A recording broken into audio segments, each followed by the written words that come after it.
Hey there everybody, I'm Leon and welcome to a new video.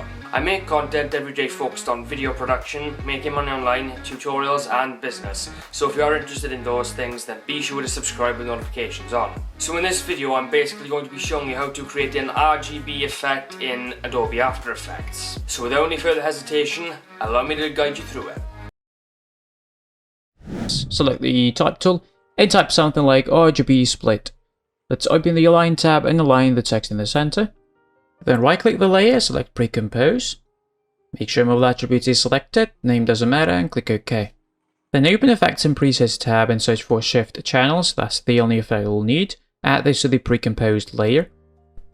Then go to Effect Controls and adjust the setting. Take red from should be set to red, take green from full off, take blue from full off, and give it a different color tag, set it to red so you know which one's which. Then select the layer, press Ctrl D to duplicate it, go to Effect Controls, set red to full off and take green from, bring it back to green and give it a green color tag and duplicate the layer one more time. This time select green to full off and bring back blue, give it a blue color tag.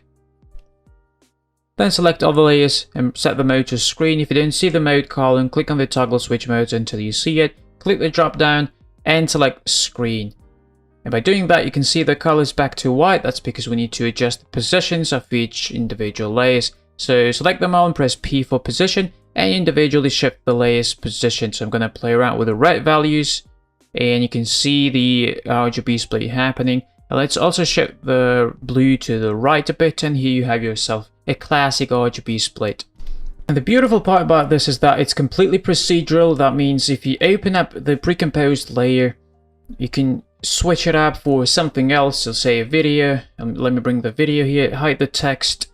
If now we go back to the main RGB composition, you can see that the RGB split is applied to this video layer. And that, everybody, is how you create an RGB effect in After Effects. If this video was of value to you, then be sure to subscribe with notifications on for more videos. Leave a thumbs up and share the video to help it rank in search results and help the channel grow. And if you have any questions or feedback for me, then please do not hesitate to leave them down below or contact me at leonofficial_17. Thank you very much for watching and I'll see you next time. Take care, everybody.